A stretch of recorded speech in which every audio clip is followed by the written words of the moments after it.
आत्माओं की तो एक अपनी दुनिया होती है। फिर वो क्यों आती हैं हमारी दुनिया में, हमारी जिंदगी में? क्या वो हमारी दुनिया में हम जीते जागते इंसानों को सिर्फ दहशत ज़दा करने आती हैं? आखिर वो कौन सी दुनिया है जहां से वो आती हैं और जहां हमारे लिए सिर्फ नफरत ही नफरत पलती है? या फिर आत्माओं के इस खौफ और नफरत के पीछे कोई मासूम पहलू भी छिपा हो सकता है? अगर हम जीते जागते इंसानों में अच्छे और बुरे दोनों पहलू हैं, तो जाहिर है कि आत्माओं में भी ये दोनों पहलू होने चाहिए। पर क्या वाकई ऐसा है? क्या आज तक किसी ने आत्माओं के मासूम पहलू को भी देखा है? ये सवाल जितना चकित कर देने वाला है, इसका जवाब उतना ही मुश्किल है। मैं डॉक्टर नागर, पेशे से मनोवैज्ञानिक और पैशन से ह्यूमन माइंड का फैन, हर बार आपके पास लेकर आता हूं मुझसे मिले कुछ लोगों की आप बीती, कुछ घटनाएं जिन्हें सुनकर हम सोचने पर मजबूर हो जाते हैं।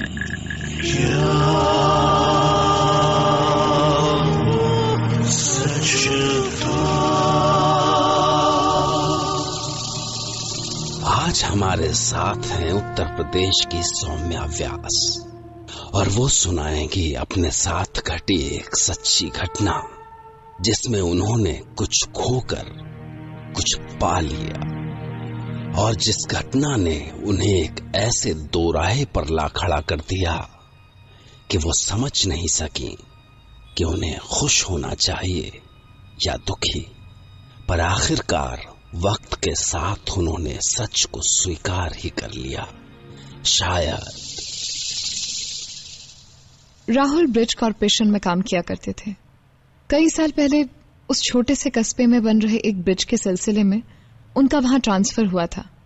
बार बार के इन ट्रांसफर से पढ़ाई खराब न हो, इसलिए हमने अपनी बेटी इति को हॉस्टल में डाल रखा था। मैं एक बार फिर से प्रेग्नेंट थी, तो उस छोटे से कस्बे की शांत सी लाइफ बड़ी अच्छी लगती थी। पर प्रेगनेंसी आगे बढ़ी तो मुझे कुछ अजीब सा फील होने लगा।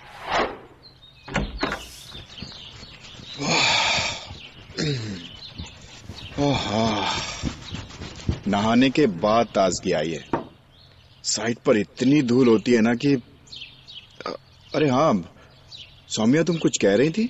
राहुल, पिछले कुछ दिनों से घर साफ रहता है, बर्तन बिल्कुल चमकते रहते हैं। तुम औरतें भी ना, नौकरानी ठीक से काम करे तो मुश्किल, ना करे तो भी मुश्किल। चंदा आए तो काम करे ना, वो तो हफ्ते भर से नहीं आई। अरे बेबी, तुम आराम करती होंगी ना, तब तुम्हें बिना डिस्टर्ब करे काम करके चली जाती होगी। तुम भी ना यार। राहुल ने उस समय तो बात टाल दी, पर फिर एक संडे को राहुल कुछ सुन रहे हो? अरे हाँ, चंदा बाथरूम साफ कर रही है। चलो अब खुद देख लो, चंदा साफ कर रही है या कोई और? देखो साफ है ना। ओफो, तो साफ करके चली गई होगी यार। तुम मेरी बात पर विश्वास क्यों नहीं करते? और मैंने कितनी बार राहुल को वो सब दिखाने की कोशिश की, पर यकीन करने की बजाय वो मुझे डॉक्टर के पास ले गए।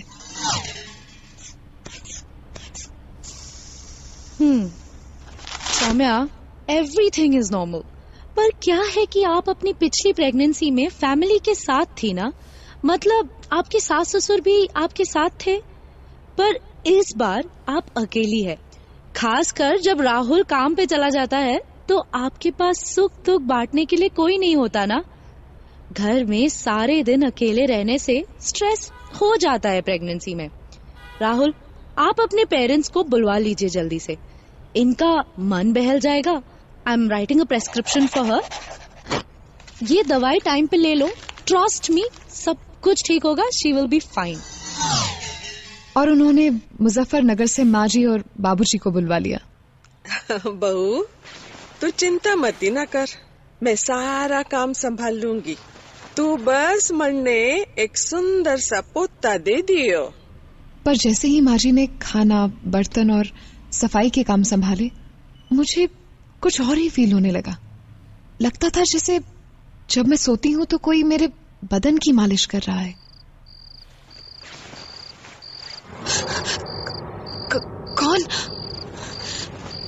कौन है वहां? पर वहां कोई नहीं था। बस बिस्तर पर किसी के बैठने की सिलवटें किसी के होने का एहसास दिला रही थी। और एक दिन तो जब मैं नहा कर आई तो जैसे कोई मेरे बाल संवारने लगा। कौन है? कौन है? बोलते क्यों नहीं? कौन है यहाँ? कौन था बहू? पता नहीं। बोल ना बहू, कौन था यहाँ? कुछ पता नहीं, पर उसने मुझे छुआ। उस दिन के बाद कुछ दिन तो सब शांत रहा, पर एक दिन अचानक मुझे एक आवाज सुनाई दी। दीदी, ए दीदी। कौन है वहां? कौन हो तुम? सुमन। सुमन, क्या चाहती हो तुम? मुझे दिखाई क्यों नहीं देती? क्यों मेरे पीछे पड़ी हो? हम पीछे कहाँ पड़े हैं दीदी, बस सेवा करने आए हैं आपकी। क्या चाहिए तुम्हें? हमें कुछ नहीं चाहिए। आपके पेट में बच्ची है, तभी आपकी सेवा कर रहे हैं। हमें मना ना करिए दीदी। उसकी मीठी आवाज सुन के जैसे मेरा डर कहीं चला गया। और बस फिर वो रोज बड़े प्यार से मेरे पैर दबाती, मालिश करती, सर में तेल लगाती, जैसे मेरी कोई सहेली हो। अब घर में सब शांत हो गया था, क्योंकि मैं किसी को नहीं बताती थी उसके बारे में। पर एक दिन सुन राहुल, एक बात तो मन ने सोची ना कि बहू को छोरा होगा कि चोरी? जो होगा अच्छा ही होगा। तुम मत ही ना बोलो इस मामले में। एक छोरी पहले से ही है, चोरियों की लाइन ना लगानी घर में। अरे चिता में आग देने वाला चाहिए कि नहीं? राहुल, तू अभी जा डॉक्टर के धोरे, और वो क्या कहवे है, वो सोनोग्राफी करा ले बहू की। और सोनोग्राफी से पता चला कि मेरे पेट में बेटी पल रही थी। क्या छोरी है? सुन ले राहुल, मैं साफ साफ कहूँ, यो छोरी बहू ने गिरानी पड़ेगी। अरे प्लीज, क्या बोल रहे हो आप? बावड़ी 6 महीने हो लिए गर्भ के, मर जाएगी थारी बहू। मरेगी तो वैसे भी। एक और छोरी घर में लावेगी तो मैं खुद गला दबा दूंगी उसका। और तभी अचानक अलमारी के ऊपर से ट्रंक गिरा, सीधे माँ जी के ऊपर। अरे मार डाला। यो क्या गिर गया पैर पे? अरे जल्दी उठा अपनी अम्मा को, अस्पताल लेके चल चल चल चल, जल्दी उठा चल। कुछ नहीं होगा अम्मा को। अम्मा, तुम्हें कुछ नहीं होने दूंगा मैं। अम्मा संभालो। धीरे, अरे बाबा धीरे, राहुल बच्चा। और कुछ दिनों बाद जब माँ जी हॉस्पिटल से लौटकर घर आई तो सब कुछ फिर से ठीक होने लगा। सुमन पहले की तरह मेरी सेवा करने लगी। पर एक दिन माँ जी ने फिर से वही जिद पकड़ ली। समझने की कोशिश करो अम्मा, एक बार आपने अबॉर्शन की बात की थी ना, तो आपका इतना बड़ा एक्सीडेंट हो गया, और अब आप फिर से खाना खा लीजिए माँ जी। ना खा रही मैं, भूख की जान दे दूंगी, पर छोरी ना आने दूंगी इस घर में। उन्हें अनजल छोड़े 4 दिन हो गए थे, तो सबको झुकना पड़ा। ठीक है अम्मा, जैसी आपकी मर्जी, लेकिन आप खाना खा लो प्लीज अम्मा। अन्न का दाना मुंह में डाल लो अम्मा। मैं कल ही ले जाऊंगा सौम्या को हॉस्पिटल। कल सुबह हॉस्पिटल जाना था और रात को मैं अपने कमरे में बैठी सिसक रही थी। सुमन की आवाज भी नहीं सुनाई दी, जैसे वो भी मेरी बेटी की मौत का दुख मना रही हो। पर तभी माँ जी के कमरे से उनकी चीखें सुनाई दी। छोड़ दे, छोड़, छोड़, माँ जी छोड़ दे। कौन है तू? क्यों मेरी जान लेना चाहे है? बेटी है तो जान लेगी तू, बेटी की जान लेगी। बचा लो कोई, तुझे पता भी है। छोड़ो, अब ले जान। ये गला दबावे है हमारा। क्या हुआ अम्मा? अरे अम्मा? छोड़ो कोई, कोई भी तो नहीं है अम्मा। अरे कौन है रे? अम्मा देखो तो कोई नहीं है यहाँ पर। अरे क्या हो गया? अम्मा सुमन किसी को नहीं दिखाई दी, पर उस दिन पहली बार मैंने उसे अपनी आंखों से देखा। माँ जी की छाती पर सवार, उनका गला दबोचे। छोड़ दे सुमन, सुमन छोड़ दे इन्हें। नहीं दीदी, जब तक बिटिया का जन्म ना होगा हम इसे नहीं छोड़ेंगे। और ऐसा ही हुआ। इलाज कराया, तांत्रिक ओझा बुलाया। ओम काली कपाली की स्वाहा, ओम स्वाहा ओम। छोड़ दे पिशाचिनी, छोड़। नहीं छोड़ेंगे, हम नहीं छोड़ेंगे। उसी तरह 3 महीने बीत गए और मैं एक सुंदर सी बच्ची की माँ बनी। और तब सुमन ने माँ जी का गला छोड़ा, पर इतने दिनों में शायद उन्हें अपनी गलती का एहसास हो चुका था। मैंने उन्हें खुद बच्ची के साथ खेलते देखा।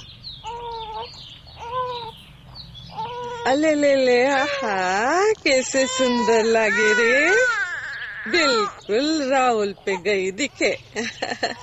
हाँ, वैसे ही मुस्कुरावे है। हाँ चल, थारे को इस पे प्यार तो आया? कोई प्यार व्यार ना आया, किसी दिन मेले में छोड़ दूंगी इसको। ढूंढते रहिए सबके सब। हाँ मैंने सुना तो मैं कांप गई। मैं भाग के गई और उनकी गोद से बच्ची को छीन लिया। उस रात मुझे कई दिनों के बाद सुमन फिर दिखाई दी। वो चुपचाप कोने में खड़ी थी, लेकिन बहुत ज्यादा गुस्से में। और अगले दिन जब मैं उठी तो बच्ची मेरी बगल में थी, पर माँ जी गायब थी। राहुल, बाबूजी, माँ जी पता नहीं कहाँ चली गई। कहाँ चली गई थारी अम्मा? पूरे घर में ढूंढा, कहीं नहीं मिली। अरे ये क्या कह रही हो सोमिया तुम? ऐसे कैसे जा सकती है वो कहीं भी? हमने सारे घर में ढूंढा, सारे शहर में ढूंढा, पर उस दिन के बाद माँ जी कहीं दिखाई नहीं दी, और ना ही सुमन। जब किसी को कुछ समझ में नहीं आया तो उन्होंने गांव वालों से इस सब की वजह जानने की कोशिश की, और तब उन्हें जो कुछ सुनने को मिला उसके आगे किसी की कल्पना भी नहीं जाती। बहुत पुराना बात है साहब। कोनो 100-150 घर रहा होगा गांव में। अच्छा खेती बाड़ी रहा, सब खुशहाल रहा है गांव में, सब बढ़िया चल रहा था। पर जाने का भाई, जैसे कोनो का नजर लग गया। ऐसा हैजा फैला पूरा इलाका में कि जानवर की तरह मरे सब लोग। ऐसा कोई घर नहीं दिखा जिसमें से 2-4 लाश ना निकला हो साहब।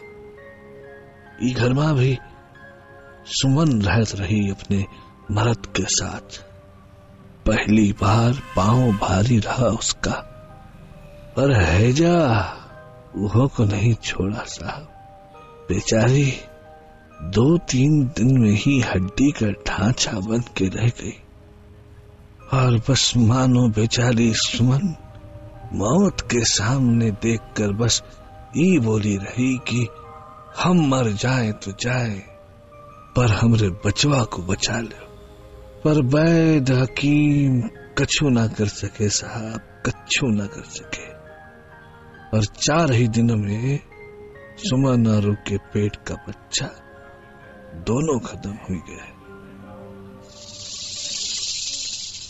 बहुत दर्द भरी कहानी थी सुमन की, पर क्या सुमन की बच्चे के लिए चाह इतनी बड़ी थी कि बरसों बाद जब उस घर में सौम्या गर्भवती हुई तो सुमन की ममता फिर जग उठी, और सुमन की आत्मा सौम्या की बच्ची को बचाने के लिए कुछ भी करने को तैयार हो गई, किसी की जान लेने को भी। सवाल है कि क्या ममता की जड़ें इतनी गहरी हो सकती हैं कि वो जीवन जाने के बाद भी न टूटे? जवाब ढूंढिए